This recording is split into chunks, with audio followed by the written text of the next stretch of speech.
नमस्कार. RRC नेटवर्कच्या ताज्या बातमीपत्रात आपले स्वागत. अशा आहेत आजच्या प्रमुख घडामोडी. हेडलाइन्स प्रस्तुत करता Marcus the readymade multibrand showroom. सर्वोत्तम quality, fresh stock, latest designs, reasonable rate. LRT college road, Raghuvanshi मंगल कार्यालयाच्या बाजूला, अकोला. जिल्हा परिषद सदस्यांकडून असंविधानिक भाषेचा वापर, महिला कर्मचाऱ्यांचे गंभीर आरोप. संत गजानन महाराजांचा 146वा प्रगट दिन सोहळा, शेगाव नगरीत दुमदुमली. 600 दिंड्या दाखल. अकोला जिल्ह्यात राष्ट्रीय पल्स पोलिओ मोहीम सुरू, लाभ घेण्याचे बालकांना आवाहन. समग्र शिक्षा अभियानाचे कार्यालय परिसर बनला मद्यपीचा अड्डा, रात्री मोठ्या प्रमाणात दारू पार्टी. स्तनदा मातांना मिळणारा पोषण आहार निकृष्ट दर्जाचा, संबंधित विभागाकडून कारवाई शून्य. आता सविस्तर बातम्या. अकोला जिल्हा परिषदेच्या महिला अधिकाऱ्यांनी जिल्हा परिषद सदस्यांकडून बैठकीत असंविधानिक असभ्य भाषेचा वापर केल्याबाबतचा आरोप करीत जिल्हा परिषद मुख्य कार्यकारी अधिकारी यांना निवेदन देत कारवाईची मागणी केली आहे. स्थायी समितीच्या सभेत हा प्रकार घडल्याचा आरोप महिला अधिकाऱ्यांनी केला आहे. सभेत काही जिल्हा परिषद सदस्यांनी महिला अधिकाऱ्यांशी एका प्रश्नावर बोलताना असभ्य आणि असंविधानिक भाषेचा वापर केला असल्याचा आरोप केला आहे. जिल्हा परिषदेच्या महिला व बालकल्याण विभागाच्या उपमुख्य कार्यकारी अधिकारी राजश्री कोलखेडे यांच्यासह महिला अधिकाऱ्यांनी जिल्हा परिषद अध्यक्षांसह मुख्य कार्यकारी अधिकारी यांना निवेदन देऊन या प्रकरणाची चौकशी करून कारवाई करण्याची मागणी केली. या तक्रारीनंतर जिल्हा परिषदेची स्थायी समितीची सभा चांगलीच चर्चेत आली आहे. थेट महिला अधिकाऱ्यांनी मुख्य कार्यकारी अधिकारी यांना निवेदन देऊन कारवाई करण्याची मागणी केल्याने या प्रकाराची चर्चा जिल्हा परिषदेत सुरू झाली आहे. महिला अधिकारी यांनी दिलेल्या निवेदनानुसार 21 फेब्रुवारी रोजी जिल्हा परिषदेच्या छत्रपती राजश्री शाहू महाराज सभागृहात स्थायी समितीची सभा पार पडली. या सभेच्या दरम्यान बाळापूर तालुक्यातील अंगणवाडी सेविका व मदतनीस यांच्या पदभरती संदर्भात मुद्दा उपस्थित करण्यात आला. यावेळी काही जिल्हा परिषद सदस्यांनी महिला व बालकल्याण विभागाच्या उपमुख्य कार्यकारी अधिकारी राजश्री कोलखेडे यांच्या विभागाच्या संदर्भात बोलताना सभागृहात आक्रमक होऊन असभ्य व असंविधानिक भाषेचा वापर केला. तसेच हातवारे आणि इशारे करून असंविधानिक भाषेचा वापर केला असल्याचा दावा निवेदनात करण्यात आला आहे. याची चित्रफित देखील उपलब्ध असल्याचे निवेदनात म्हटले आहे. त्यामुळे सदस्यांच्या कार्यपद्धती, वर्तणूक व भूमिकेवर प्रश्नचिन्ह उपस्थित होत असल्याचा आरोपही करण्यात आला आहे. या प्रकारामुळे महिला अधिकारी कर्मचारी प्रचंड धास्तावले असून त्यांचे मानसिकदृष्ट्या खच्चीकरण होत असल्याचा आरोपही करण्यात आला आहे. त्यामुळे या प्रकरणाची सर्वंकष चौकशी करून योग्य ती कारवाई करण्याची मागणी जिल्हा परिषद अध्यक्ष आणि मुख्य कार्यकारी अधिकारी बी वैष्णवी यांच्याकडे करण्यात आली. शेगावीचा राणा श्री संत गजानन महाराज यांचा 146वा प्रगट दिन 3 मार्च रोजी संत नगरीत भव्य सालाबाद प्रमाणे साजरा होत आहे. संत नगरीमध्ये उत्सवाच्या निमित्ताने 1 मार्च रोजी सायंकाळपर्यंत राज्यभरातून 600 भजनी दिंड्यांचे आगमन झाले आहे. दररोज शहरात भजनी दिंड्या दाखल होत आहेत. टाळ मृदंगाच्या गजराने विदर्भ पंढरी शेगाव नगरीत दुमदुमली आहे. प्रगट दिन उत्सवास श्रींचे मंदिरात 25 फेब्रुवारीपासून महारुद्र स्वाहाकाराने सुरुवात झाली. या निमित्ताने दररोज मंदिरामध्ये काकडा, भजन, दुपारी प्रवचन, सायंकाळी हरिपाठ आणि रात्री महाराष्ट्रातील नामवंत महाराजांचे कीर्तन असे विविध धार्मिक कार्यक्रम पार पडत आहेत. दिवस रात्र भजनी दिंड्यांची ये जा सुरू असून श्री संस्थानकडून 20वा भक्तनिवास संकुल परिसरात टेंट उभारून भजनी दिंड्यांची नोंदणी तसेच नियमांची पूर्तता करणाऱ्या भजनी दिंड्यांना 10 टाळ, 1 मृदंग, 1 वीणा, 1 हातोडी, 6 माऊली पताका, भजनी साहित्य व श्री ज्ञानेश्वरी, श्री तुकाराम गाथा, श्री एकनाथ भागवत साहित्य वितरण केले जात आहे. श्री संस्थानमध्ये प्रगट दिनाच्या निमित्ताने श्रींच्या समाधी मंदिरावर परिसरात पिवळ्या रंगाची विद्युत रोषणाई व तर इतर प्रवेशद्वार यावर रंगबेरंगी आकर्षक अशी विद्युत रोषणाई करण्यात आली आहे. श्रींच्या प्रगट दिनाच्या निमित्ताने देशभरातून श्री संत गजानन महाराजांच्या दर्शनासाठी होणारी भाविक भक्तांची गर्दी लक्षात घेता संस्थानच्या 2 व 3 मार्च रोजी रात्री गर्दी संपेपर्यंत श्रींचे मंदिर भाविक भक्तांना दर्शनासाठी रात्रभर खुले ठेवले जाणार आहे. राज्य शासनाच्या सूचनेनुसार राष्ट्रीय पल्स पोलिओ लसीकरण मोहिमेअंतर्गत संपूर्ण अकोला शहरात अकोला महानगरपालिका प्रशासनाद्वारे 3 मार्च 2024 रोजी पल्स पोलिओ मोहीम राबविली जाणार आहे. 0 ते 5 वयोगटातील मुलांना पल्स पोलिओची लस देऊन सहकार्य करण्याचे आवाहन प्रशासनाने केले आहे. मनपा प्रशासनाद्वारे मनपा क्षेत्रातील 0 ते 5 वर्ष वयोगटातील एकूण 55,704 बालकांना लस देण्याचे उद्दिष्ट असून त्याकरिता शहरात एकूण 316 booth, 55 transit team, 17 mobile team यांच्यामार्फत बालकांना लस देण्याचे नियोजन करण्यात आले आहे. अकोला शहरातील नागरिकांनी 3 मार्च रोजी सकाळी 0 ते 5 वयोगटातील आपल्या बाळाला जवळच्या नागरी आरोग्य केंद्रावर किंवा जवळच्या बूथवर नेऊन पल्स पोलिओची लस देऊन सहकार्य करण्याचे आवाहन मनपा उपायुक्त गीता ठाकरे यांनी केले आहे. महानगरपालिका क्षेत्रातील सर्व नागरिकांना आवाहन करण्यात येते की दिनांक 3 मार्च 2024 रोजी आपण पोलिओ रविवार म्हणून कार्यक्रम घेतो आहोत. त्यासाठी विविध आपापल्या क्षेत्रातील विविध ठिकाणी पोलिओ बूथ असणार आहे. तरी सर्व नागरिकांनी आपले 0 ते 5 या वयोगटातील सर्व बाळांना ही पोलिओची लस द्यावी आणि त्यांना पोलिओपासून सुरक्षित करावे. अकोला जिल्हा परिषदेच्या समग्र शिक्षा कार्यालयाचा परिसर महिलांसाठी असुरक्षित असल्याचे दिसून येत आहे. या ठिकाणी रात्रीला मद्यप्राशन करणाऱ्यांची शाळा भरत असून समग्र शिक्षा अभियानाचे कार्यालय रात्रीच्या वेळेत मद्यपींचा अड्डा बनत चालला असून याकडे पोलीस विभागाने लक्ष देण्याची मागणी होत आहे. रामदासपेठ पोलीस स्टेशन हद्दीत येत असलेल्या आगरकर विद्यालयाच्या समग्र शिक्षा विभागाचे जिल्हा कार्यालय असून सदर कार्यालय जिल्हा परिषदेच्या अखत्यारीत ग्रामीण भागात शिक्षण विषयात कामकाज करते. आता ह्याच कार्यालयाचा परिसर असुरक्षित असल्याचे दिसून येत आहे. या कार्यालयामध्ये जाणाऱ्या कॉन्क्रीट रस्त्याच्या बाजूला सर्वत्र दारूच्या रिकाम्या बाटल्या आढळून आल्याने या ठिकाणी रात्रीला ओल्या पार्ट्या मोठ्या प्रमाणात होत असल्याचे दिसून येत आहे. यापूर्वी सुद्धा समग्र शिक्षा या जिल्हा कार्यालयात अज्ञात चोरट्यांनी हात साफ करीत कार्यालयामधील कॉम्प्युटर चोरून नेले होते. या ठिकाणी आंबट शौकीन तसेच मद्यप्राशन करून धिंगाणा घालणाऱ्यांनी आपल्या बैठका सुरू केल्याने सदरचा परिसर महिलांसाठी असुरक्षित असल्याच्या चर्चा सुरू झाल्या आहेत. या प्रकाराकडे रामदासपेठ पोलिसांनी गांभीर्याने लक्ष देत उचित कारवाई करावी अशी मागणी होत आहे. अकोट तालुक्यात स्तनदा मातांसाठी देण्यात येणाऱ्या पोषण आहारामध्ये गव्हाच्या पॅकेटमध्ये बुरशी आणि जाळे लागलेले गहू आल्यामुळे खळबळ उडाली आहे. अकोट तालुक्यातील कुटासा पनोरी गावातील अंगणवाडीमधून हे गहू वितरित करण्यात आले आहेत. लाभार्थ्यांनी गहू घरी आणून पॅकेट उघडल्यावर मात्र गव्हाला दुर्गंधी सुटली होती. गहू असलेल्या पॅकेटमध्ये बुरशी आणि जाळे लागलेले असल्याने पोषण आहाराचा दर्जा इतका निकृष्ट कसा असा सवाल उपस्थित झाला आहे. अकोट तालुक्यातील कुटासा व पनोरी अंगणवाडीमध्ये स्तनदा मातेचा आहार घेण्यासाठी गेलेल्या एका मातेला देण्यात आलेला गहू अत्यंत निकृष्ट दर्जाचा आहे. गव्हाला दुर्गंधी सुटली असून गव्हामध्ये मोठ्या प्रमाणात बुरशी लागलेली आढळून आली. सोबतच हा गहू पूर्णतः काळा पडला आहे.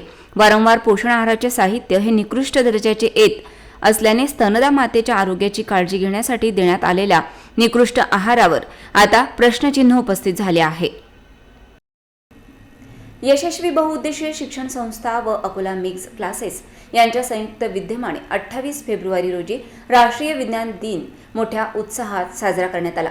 यावेळी कार्यक्रमाला प्रमुख अतिथी म्हणून डॉक्टर रणजित पाटील होते. तर कार्यक्रमासाठी मिक्स क्लासेसचे संचालक राजेश जोध, अजय देशपांडे, अभिलाषा जोध, राजश्री देशपांडे व अर्चना पंडित आदींची उपस्थिती होती. यावेळी इंटर स्कूल सायन्स प्रश्नमंजुषाचा फायनल राऊंड झाला. ही प्रश्नमंजुषा बाल शिवाजी स्कूलच्या चमूने जिंकली. राष्ट्रीय विज्ञान दिनानिमित्त 25 फेब्रुवारीला सायन्स फेस्टचे आयोजन करण्यात आले होते. यामध्ये विविध आंतरशालेय स्पर्धेत 40 शाळांनी सहभाग नोंदवला. मिक्स फाउंडेशनच्या 250 विद्यार्थ्यांना विविध स्पर्धा परीक्षांमध्ये यश मिळविल्याबद्दल पारितोषिक देऊन गौरविण्यात आले. संचालन ऋषिका जोध, सावनी कुलकर्णी यांनी तर प्रास्ताविक राजेश जोध यांनी केले. आभार अजय देशपांडे यांनी मानले. राष्ट्रीय विज्ञान दिनाच्या निमित्ताने विज्ञान तंत्रज्ञानाबद्दल विद्यार्थ्यांना माहिती देण्यात आली. तसेच विज्ञान व तंत्रज्ञान विषयावरील आधारित प्रश्नमंजुषामध्ये विद्यार्थ्यांनी मोठ्या प्रमाणात सहभाग घेतला होता. विज्ञान विषयाबद्दल विद्यार्थ्यांच्या मनामध्ये रुची निर्माण व्हावी व आजच्या काळात जय विज्ञान जय तंत्रज्ञान हा नारा अधिकाधिक वृद्धिंगत व्हावा या उद्देशाने राष्ट्रीय विज्ञान दिनाच्या निमित्ताने कार्यक्रमाचे आयोजन करण्यात आले होते. नमस्कार, मी राजेश जोध, अध्यक्ष यशस्वी बौद्धिक शिक्षण संस्था अकोला. तसेच आज महत्त्वाचा दिवस आहे. राष्ट्रीय विज्ञान दिन मिक्स क्लासेस अकोला यांच्यातर्फे आणि यशस्वी बौद्धिक शिक्षण संस्था यांच्या संयोगाने आपण आज इथे प्रमिलता ओखाल येथे आज राष्ट्रीय विज्ञान दिवस साजरा करत आहोत. जवळपास अकोल्यातील 40 शाळांनी या ठिकाणी सहभाग घेतलेला आहे.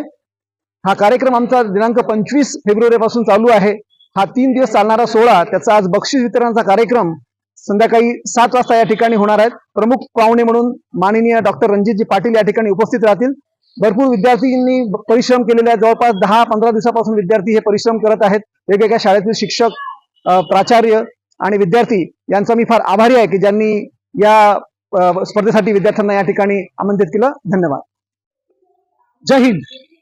नमस्कार, मी अजय दिनकर देशपांडे, संचालक मिक्स क्लासेस अकोला आणि उपाध्यक्ष यशस्वी बहुउद्देशीय शिक्षण संस्था. गेली 25 ते 30 वर्ष झाले मी आणि जोध सर शिक्षण क्षेत्रामध्ये विद्यार्थ्यांना शिकवण्याचं काम करतोय.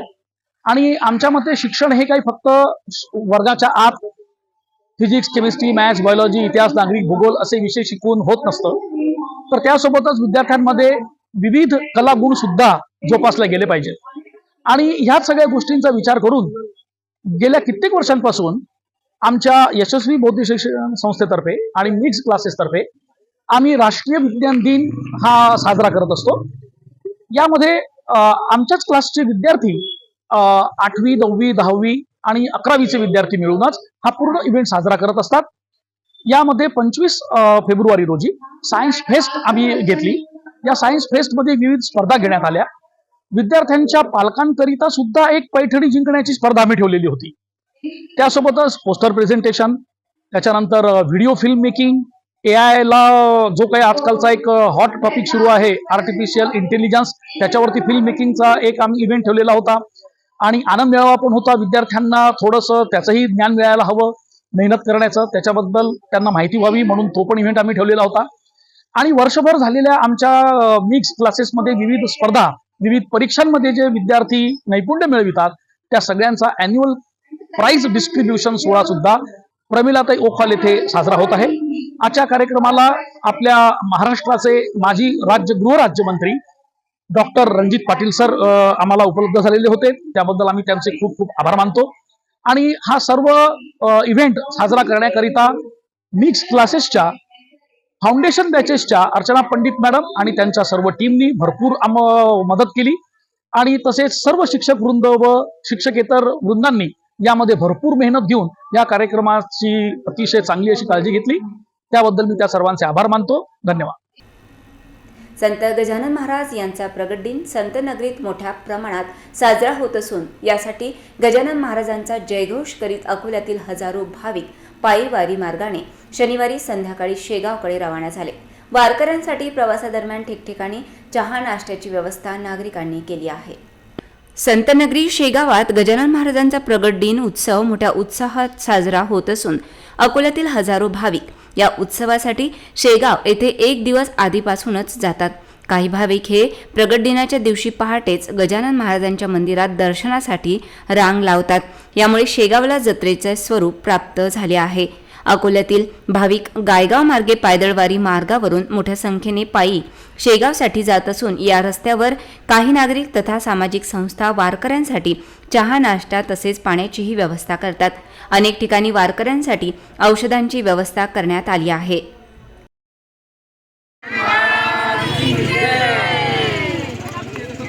गजानन महाराज की जय. अकोला शहरात केवळ ठराविक वेळेमध्येच अवजड वाहनांना प्रवेश असून दुपारच्या वेळेमध्ये अवजड वाहनांना शहरात प्रवेश बंदी असतानाही संबंधित प्रशासनाच्या नाकावर टिचून अवजड वाहने शहरात प्रवेश करीत असल्याचा प्रकार दिवसेंदिवस वाढत चालला आहे. 2 दिवसांपूर्वी सिटी कोतवाली पोलीस स्टेशन चौकात शहरात प्रवेश करणारा अवजड ट्रक अचानक बंद पडल्यामुळे त्याला धक्का देऊन सुरू करण्याची वेळ नागरिकांवर आली होती.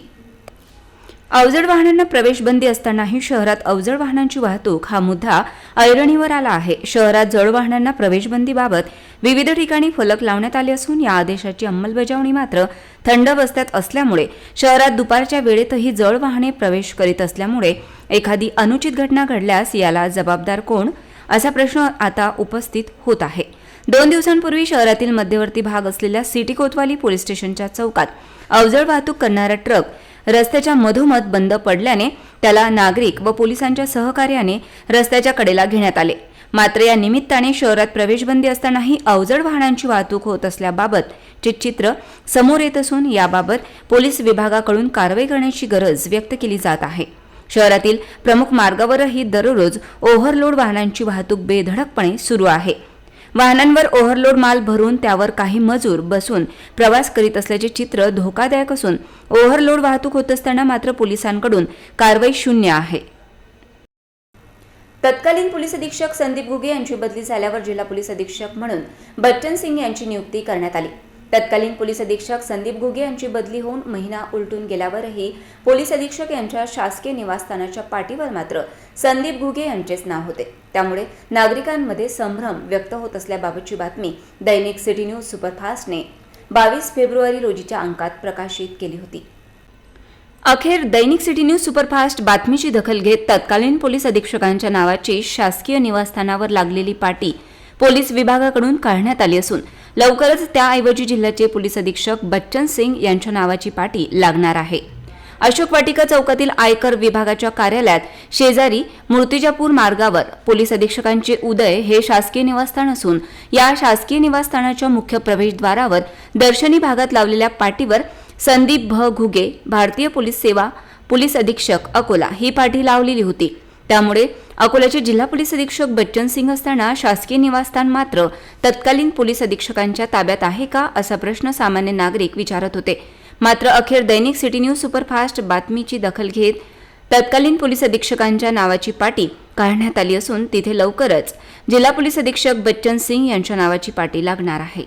ब्रेक नादुरुस्त झाल्याने हिंगोलीहून नागपूरला कलिंगड घेऊन जाणारा ट्रक मंगरुळपीर कारंजा महामार्गावरील अडाण नदीच्या पुलावरून खाली सकाळी 4 वाजताच्या सुमारास कोसळला. या घटनेत चालक किरकोळ जखमी झाला असून कलिंगड आणि ट्रकचे नुकसान झाले आहे. हिंगोली ते नागपूर महामार्गावर अपघाताच्या घटनेत वाढ झाली असून दिवसेंदिवस अपघाताच्या घटना घडत असल्याने चिंता व्यक्त केली जात आहे. सुसाट वेगाने महामार्गावर प्रवास करणाऱ्या जड वाहनांमुळे वाहन चालकांना त्रास सहन करावा लागत असून नुकतीच अडाण नदीच्या पुलावर अपघाताची घटना समोर आली असून पहाटे 4 वाजता झालेल्या या घटनेमध्ये ब्रेक नादुरुस्त झाल्यामुळे हिंगोली ते नागपूर महामार्गावरील कारंजा जवळील अडाण नदीच्या पुलावरून कलिंगडाची वाहतूक करणारा ट्रक पुलावरून थेट खाली पात्रामध्ये पडल्यामुळे ट्रकचे मोठ्या प्रमाणात नुकसान झाले आहे. मात्र सुदैवाने या घटनेत जीवितहानी झाली नाही. या महामार्गावरील अपघात प्रवण स्थळाची माहिती घेऊन याबाबत कारवाई करण्याची मागणी संबंधित विभागाकडून होत आहे. अकोला रेल्वे स्थानक हे मॉडर्न रेल्वे स्थानक म्हणून ओळखले जाते. या रेल्वे स्थानकावरील प्लॅटफॉर्म क्रमांक 1 जवळ कचऱ्याचे मोठे ढीग लागले असून हा कचरा उचलण्याऐवजी जाळण्यात येतो. त्यामुळे रेल्वे स्थानकावर येणाऱ्या प्रवाशांचे आरोग्य धोक्यात आले आहे. अकोला रेल्वे स्थानक मॉडर्न रेल्वे स्थानकाकडे वाटचाल करीत आहे, परंतु येथील स्टेशन मॅनेजर व हेल्थ इन्स्पेक्टर यांच्या हलगर्जीपणामुळे या रेल्वे स्थानकावरील प्लॅटफॉर्म क्रमांक 1 जवळ मोठ्या प्रमाणात कचऱ्याचे ढीग साचले असून एक प्रकारे डम्पिंग ग्राउंड तयार झाले आहे. या कचऱ्याला दररोज उचलण्याऐवजी तेथेच जाळण्याचा प्रकार सुरू असून त्यामुळे रेल्वे स्थानकावर येणाऱ्या प्रवाशांचे आरोग्य धोक्यात आले आहे. अकोला रेल्वे स्थानकावरील कचरा म्हणजेच डम्पिंग कचऱ्याचा विषय स्टेशन मॅनेजर कवडे यांच्या अखत्यारीत येतो. या रेल्वे स्टेशनला स्वच्छ व सुंदर ठेवण्याची जबाबदारी त्यांची आहे. त्यामुळे दररोज कचरा उचलणे आवश्यक असताना जवळच एक डम्पिंग ग्राउंड तयार करण्यात आले असून तेथे कचरा उचलण्याऐवजी जाळण्यात येतो. रेल्वे स्थानकाला हेल्थ इन्स्पेक्टर असून त्यांचे नाव ज्ञानेंद्र गुप्ता आहे. या हेल्थ इन्स्पेक्टरला स्वच्छतेचे काहीच देणे घेणे नसून हा नेहमीच झोपलेला असतो का असा प्रश्न या कचऱ्यावरून उपस्थित झाला आहे. प्रवाशांच्या आरोग्याशी खेळण्याचे काम स्टेशन मॅनेजर व हेल्थ इन्स्पेक्टरद्वारे सुरू असून रेल्वेच्या संबंधित अधिकाऱ्यांनी याकडे गंभीरतेने लक्ष देऊन कारवाईची अपेक्षा व्यक्त केली जात आहे. पुन्हा एक नजर टाकूया आजच्या प्रमुख घडामोडींवर. हेडलाइन्स प्रस्तुत करता Marcus the readymade multibrand showroom. सर्वोत्तम quality, fresh stock, latest designs, reasonable rate. LRT college road, Raghuvanshi मंगल कार्यालयाच्या बाजूला, अकोला. जिल्हा परिषद सदस्यांकडून असंविधानिक भाषेचा वापर, महिला कर्मचाऱ्यांचे गंभीर आरोप.